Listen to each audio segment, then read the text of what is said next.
Madame la présidente, monsieur le ministre, monsieur le président de la commission des lois, chers collègues, 10 semaines après l'adoption à l'unanimité de la proposition de loi de Céline Brulin et ses collègues du groupe communiste, républicain, citoyen et écologiste, nous examinons un nouveau texte visant à revaloriser le métier de secrétaire de mairie, déposé cette fois-ci par monsieur François Patriat, ses collègues du groupe Rassemblement démocrate, progressiste et indépendant et des collègues d'autres groupes.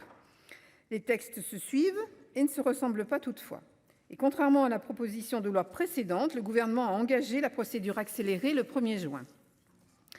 Nous pouvons sans aucun doute y voir le signe de sa volonté que ce texte aboutisse. Bien évidemment, nous saluons ce volontarisme, même si nous déplorons également qu'il n'en soit pas allé de même sur la proposition de loi du groupe CRCE, que je remercie une fois encore d'avoir initié le processus de réflexion et d'action sur cette problématique. Quoi qu'il en soit, l'essentiel est que des mesures concrètes soient rapidement prises pour répondre aux besoins légitimes de reconnaissance des agents qui exercent les fonctions de secrétaire de mairie et remédier au manque d'attractivité dont ce métier souffre aujourd'hui. Sans quoi, la pénurie de secrétaires de mairie à laquelle font face aujourd'hui la quasi-totalité des maires des communes de moins de 2000 habitants ne pourra que s'aggraver et in fine, ce sera le bon fonctionnement de ces communes qui sera compromis et la qualité du service public qui en pâtira. La commission des lois partage donc pleinement la visée de la présente proposition de loi de revaloriser le métier de secrétaire de mairie.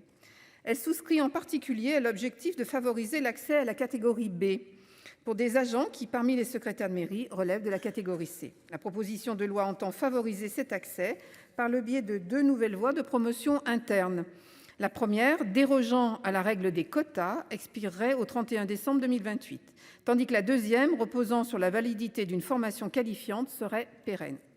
C'est une évidence, il est grand temps de mettre en adéquation les compétences multiples et exigeantes qui sont attendues des secrétaires de mairie et les responsabilités importantes qui leur sont confiées avec le niveau de catégorie hiérarchique reconnu.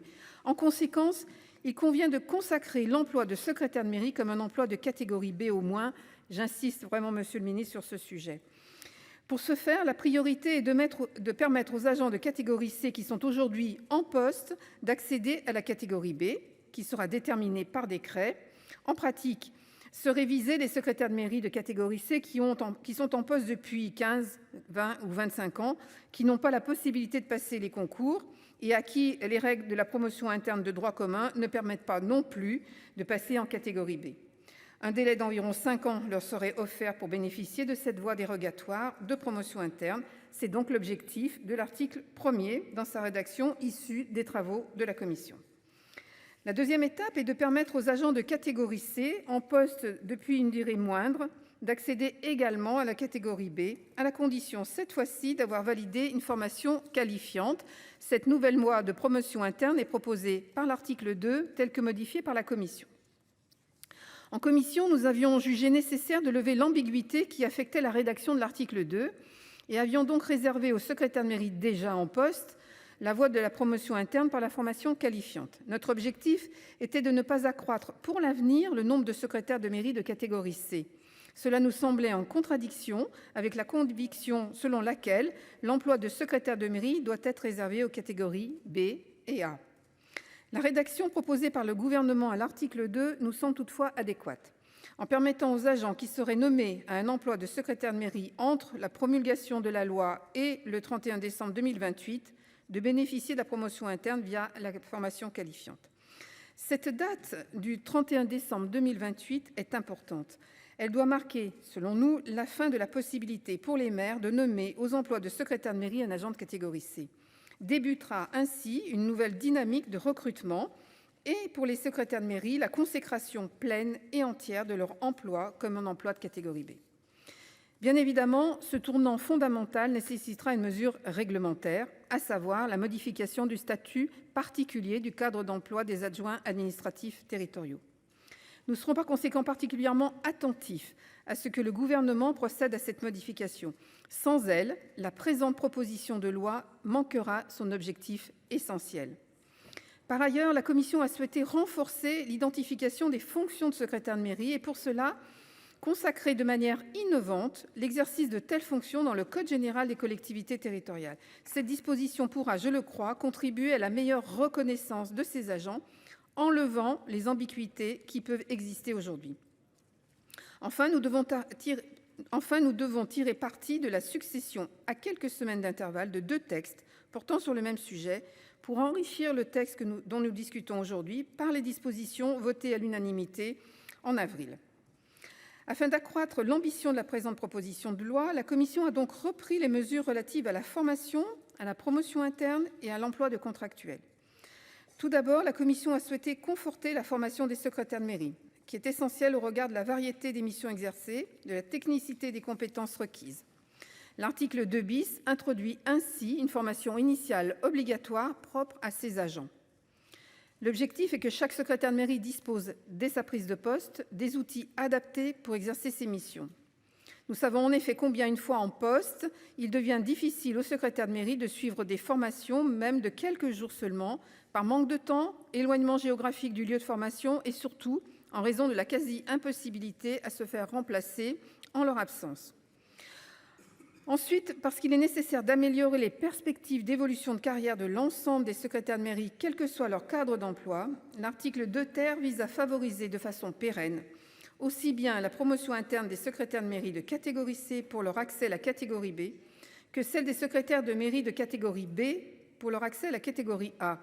Il nous semble en effet important de ne pas oublier des agents de catégorie B qui exercent aussi depuis de nombreuses années et qui n'ont pas la possibilité de passer un concours pour accéder à la catégorie A.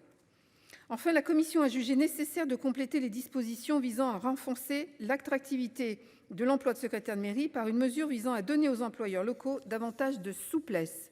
Ainsi, l'article 4 permet aux communes comptant entre 1 000 et 2 000 habitants de recruter des agents contractuels à temps complet aux emplois de secrétaire de mairie, sachant qu'aujourd'hui, elles peuvent déjà le faire pour des emplois à temps non complet. Donc la commission des lois vous propose d'adopter cette proposition de loi ainsi modifiée. Alors nous reconnaissons tous qu'elle ne pourra pas remédier à elle seule au manque d'attractivité dont souffre ce métier, ni répondre aux besoins criants de reconnaissance de milliers d'agents. Je suis néanmoins convaincue qu'en faisant de l'emploi de secrétaire de mairie un emploi de catégorie B, nous enverrons un signal fort à la fois aux agents et aux maires et que nous amorcerons une véritable revalorisation de ce métier indispensable à nos communes et à nos concitoyens. Chers collègues, à 2 mois d'écart, le Sénat a pris ce sujet à bras le corps. J'espère qu'il s'exprimera tout à l'heure avec la même belle unanimité que le 6 avril dernier. Il revient désormais au gouvernement non seulement de veiller à ce que ce texte acquiert force de loi, mais également de travailler sans plus attendre à ces évolutions concrètes. Pour ce faire, il pourra s'appuyer sur le travail réalisé par les rapporteurs de la mission d'information sur l'attractivité du métier de secrétaire de mairie, initiée par la délégation aux collectivités territoriales. Avec mes collègues Cédric Vial, Jérôme Durain, nous avons formulé un certain nombre de propositions très précises qui relèvent du domaine réglementaire, certaines pouvant être mises en application sans trop tarder. D'autres, de nature législative, seront présentées par amendement tout à l'heure. Au-delà de la question relative à la catégorie hiérarchique, à la formation, ce sont les règles relatives à la rémunération des secrétaires de mairie qui doivent être revues.